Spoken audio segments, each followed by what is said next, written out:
Buenas tardes, mi nombre es Angelis Blanco, soy estudiante de la Universidad de Petróleo y Gas Gubki. Yo les voy a hablar de los desafíos que tendrá Rusia como productor de petróleo a futuro. Y el primero de los desafíos va a ser un país productor de petróleo cuando comiencen a existir nuevas fuentes de energía o comienzan a ser utilizadas. Entonces, sobre esto, la British Petroleum va a decir que hay cuatro tendencias que marcarán el futuro. La primera es que habrá un descenso del papel de los hidrocarburos. La segunda es que habrá un aumento de las energías renovables, un aumento de la electrificación y un aumento del uso del hidrógeno bajo en carbono. Sobre esto, la British Petroleum también decía que en el 2050 se va a estar consumiendo petróleo de entre 20 y 40 millones de barriles diarios. La OPE va a decir, no, lo que va a existir, lo que va a ocurrir en ese momento es que va a haber una combinación energética, pero se van a consumir 109 millones de barriles diarios. La ExxonMobil dijo, bueno, el papel del petróleo va a seguir siendo relevante, sin embargo va a haber un consumo de 15 millones de barriles diarios. Y la Agencia Internacional de Energía va a decir, mira, sí va a haber un consumo de barriles, va a seguir siendo un papel importante el consumo de petróleo. Esto pasa, por ejemplo, vamos a tener un ejemplo, que entre 2020 y 2030 va a haber una desaceleración del consumo de petróleo. Sin embargo, esa demanda de lo que no consumen los países OCDE lo va a consumir los países de regiones como Asia, América Latina, Medio Oriente y África. Esto se debe a que van a aumentar su PIB. Entonces, ExxonMobil explicaba eso como que había una expansión económica. ¿Qué es una expansión económica? La expansión económica va a ser el motor de consumo de fuentes de energía. Entonces, va a decir que en el 2050, del 2021 a 2050, se va a acelerar al doble el consumo de energía por parte de los países en desarrollo. Y esos países en desarrollo van a llegar a ser hasta el 55% del PIB a nivel mundial, contra el 40% que representan en la actualidad.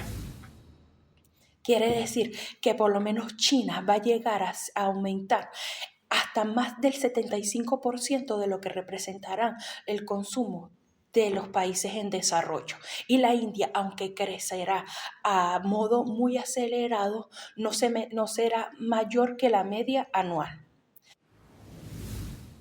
El segundo desafío de Rusia va a ser situarse como principal socio comercial de aquellos países que serán los primeros importadores a nivel mundial.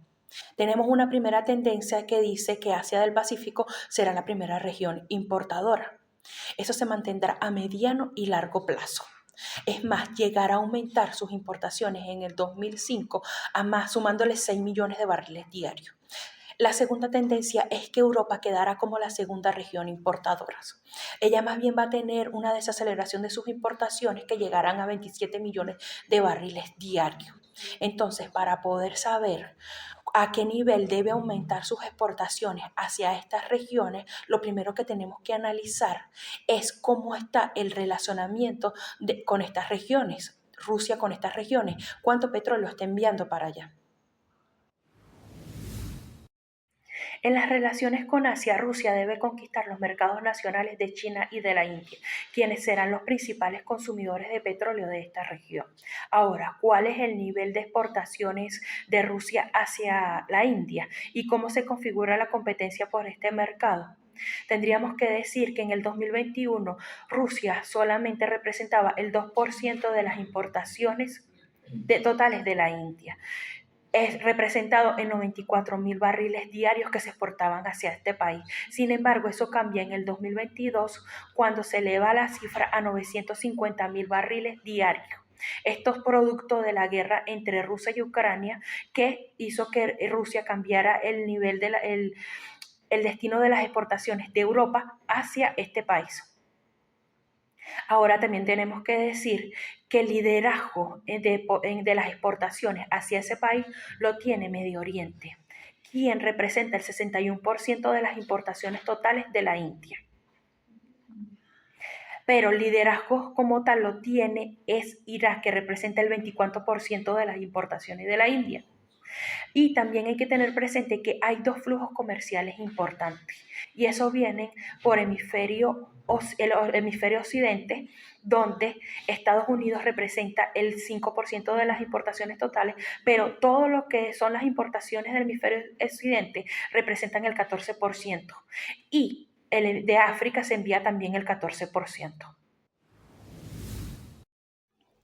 Los niveles de exportación de Rusia hacia China, quien es el principal consumidor de petróleo a nivel mundial y seguirá siendo el principal consumidor de petróleo en el 2050, y cómo se configura la competencia por este mercado. Las exportaciones de Rusia hacia esta nación representaban el 15% de las importaciones totales de este país, convirtiéndolo así en el segundo mayor exportador hacia China. Entonces, pero sin embargo, el liderazgo de las exportaciones hacia la China lo tienen los países de Medio Oriente, que representan el 50% de las importaciones totales de este país, teniendo el liderazgo Arabia Saudita, que representa el 15% de las importaciones totales de China. Sin embargo, también está Emiratos Árabes Unidos, que en el de 2018 hasta 2021 enviaba duplicó la cantidad de 300.000 barriles diarios que enviaba a 600.000 barriles diarios. Ahora, un caso lamentable de los países de Medio Oriente es el caso de Irán, que solamente representa el 1% de las importaciones de China, y esto se debe a los efectos de las sanciones. En sus relaciones con Europa, ¿cuál es el nivel de exportaciones de Rusia hacia Europa?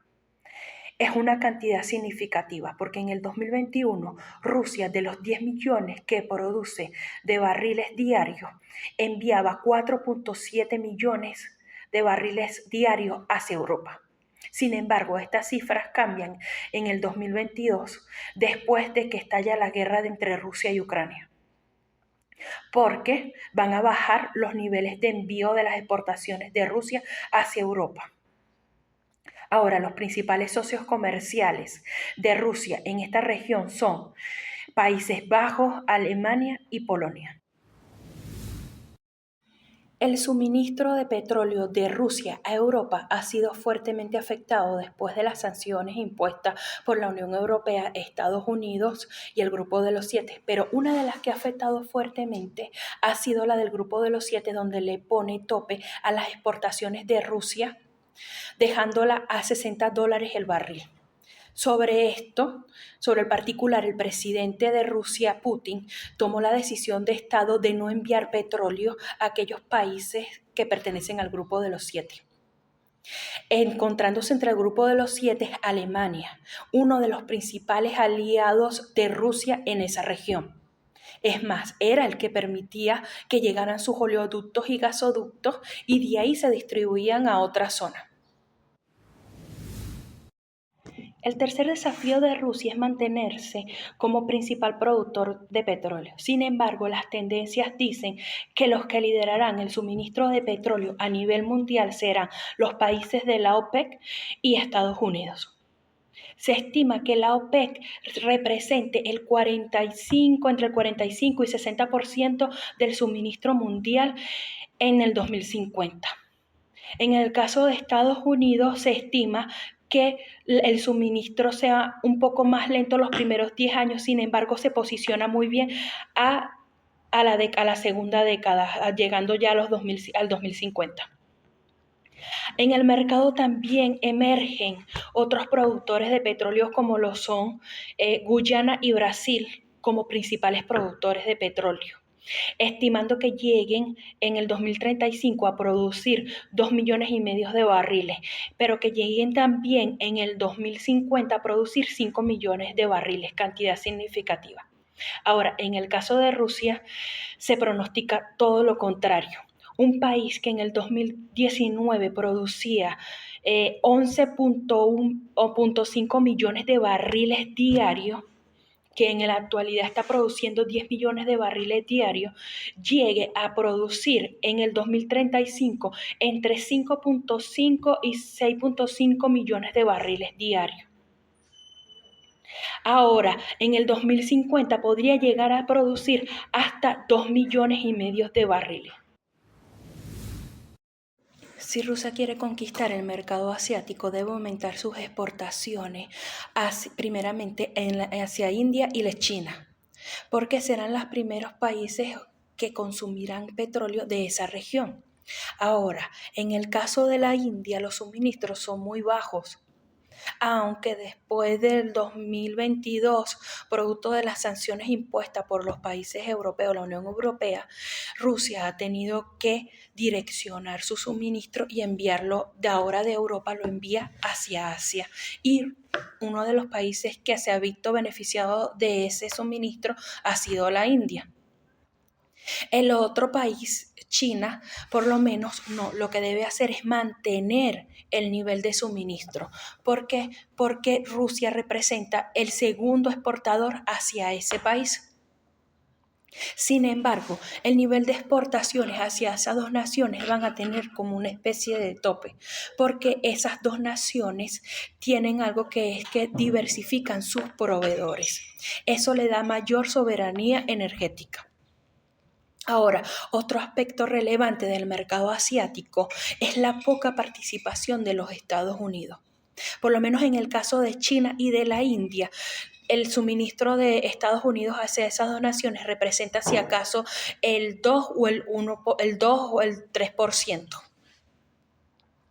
Eso quiere decir que el liderazgo de ese suministro lo tienen los países de Medio Oriente, siendo que 4 de esos países de los 6 que principalmente exportan allá, 4 pertenecen a la OPEP. Quiere decir que los países de la OPEP le brindan un liderazgo a la OPEP en esa región. Pero también hay que tener presente que si quieren conquistar el mercado asiático, tanto si va a crecer China y va a crecer la India, pero también van a haber un crecimiento de población en otros países, y entre esos están Indonesia y Pakistán. El liderazgo por el suministro de petróleo hacia Europa es decisivo para Rusia, siendo que los países de Medio Oriente le están dando un liderazgo a la OPEP en el mercado asiático. Pero esta exigencia no es solamente para Rusia, sino también para Estados Unidos, quien también tiene poca participación en el mercado asiático. Sin embargo, quien está ganando esta guerra es Estados Unidos, que lo logró después de las sanciones aplicadas contra Rusia. Ahora, no me despido sin antes decir que Rusia tiene la ventaja en lo que es la producción, en lo que es por la cercanía con el continente europeo. Sin más nada que decir, me despido de ustedes.